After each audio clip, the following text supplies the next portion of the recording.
In today's video, I'm going to show you how to remove the Volkswagen Beetle headliner. So with the material that we could use today, it would be either our number 3 material, which is a light grey velour, and that's got that more of that softer type of finish, and that matches up really nicely to what's already there, which is a bit more of a softer type of feel, and it also matches up to the plastics in the sun visors. Or we could use our number 7 material, which is a flat knit light grey cappuccino material, and that also matches up really nicely, but that has the flat knit finish, which is more of a stitch type of finish. So you want to start this job first by laying a blanket down over the 2 front seats in the center console, just to protect the interior while we work. It's also really good to just check the lights under the sun visors, make sure everything's working. Also those rear courtesy lights right at the back, just to see if they're working before we start. And everything seems to be functioning okay. They can be quite temperamental, so they can decide to work here and there and then decide not to work.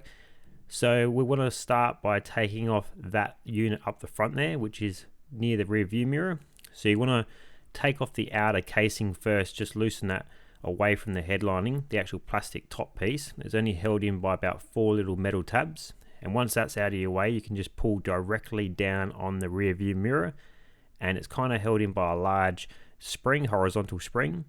You can then proceed to taking off the sun visor clips. So you can get behind those little outer plastic clips by a flathead screwdriver. We just use a trim removal tool.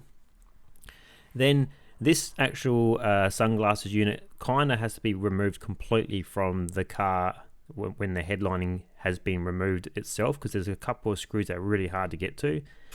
But you can get access to 2 Phillips head screws at the beginning up the top there, but that's kind of not going to really help you get the whole unit out. There's still 2 more screws remaining on the sides, the left and the right, and they're much easier to get behind once the headlining's been dropped down. So we'll come to that again and finish that one off, but we're just taking off those 2 screws we can get to now with a short Phillips head screwdriver.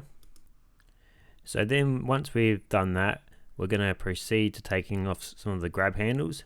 So on these cars, they got the left side grab handle, which is the grab handle, and on the right side, driver's side, that's more of another sunglasses console where you can put some sunglasses there.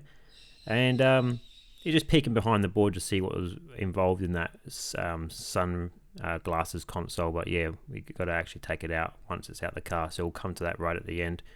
The grab handles are relatively easy. They're just a couple of Phillips head screws, and they can come out quite easily, so there's no too much involved in those ones there.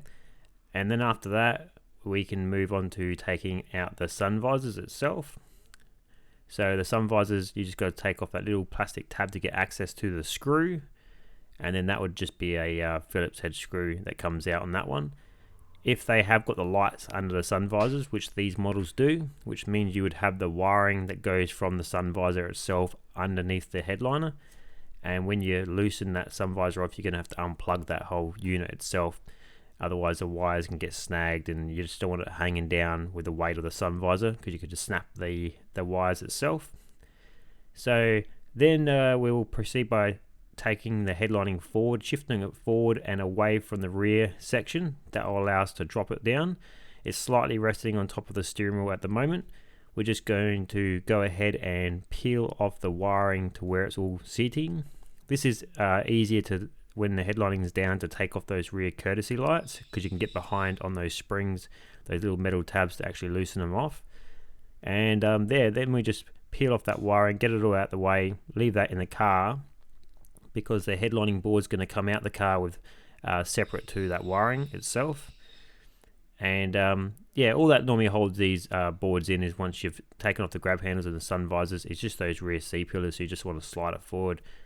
Now it's laying down onto the actual seats of the car, and you can see that everything's taken off, but the sunglasses console is still in there, intact into the headlining.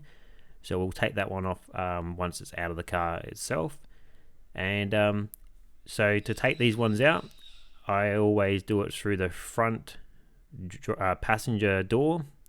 They're actually too wide to take out through the rear hatch, so just want to slightly give them a slight little bend and bow to get them out through that door, and just making sure it's not dragging on the interior. So we've got that mat, that blanket that's laying over the center console, and also just use your hand as a bit of a barrier to not let it touch those rear seals or those door seals, otherwise you'll mark the interior itself. So the screws that are left to take out this sunglasses console are just to either side. So there's the little tiny, I think it's a Phillips head screw that you've got to get back to. You can take the shelf out, that comes out alright, but the actual whole unit itself, you've got to get to those little screws either side, and that kind of holds the outer unit to the bracket from behind the headlining board itself. So yeah, you can take the shelves out inside the car probably, but as for that unit, you can kind of really, it's easier to get in there from when the headlining board's out.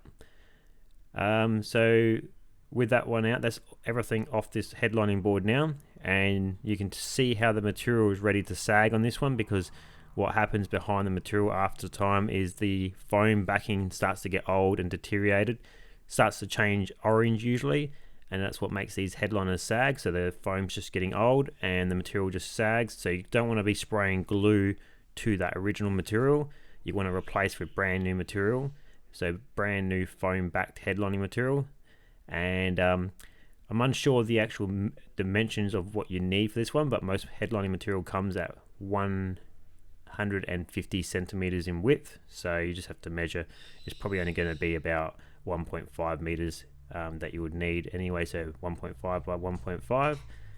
And yeah, you have that option of using those two materials for the factory replacement, which would be number 3 light grey velour or the number 7 cappuccino flat knit.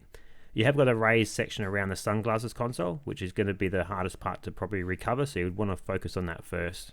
Thanks for watching. See you on the next one.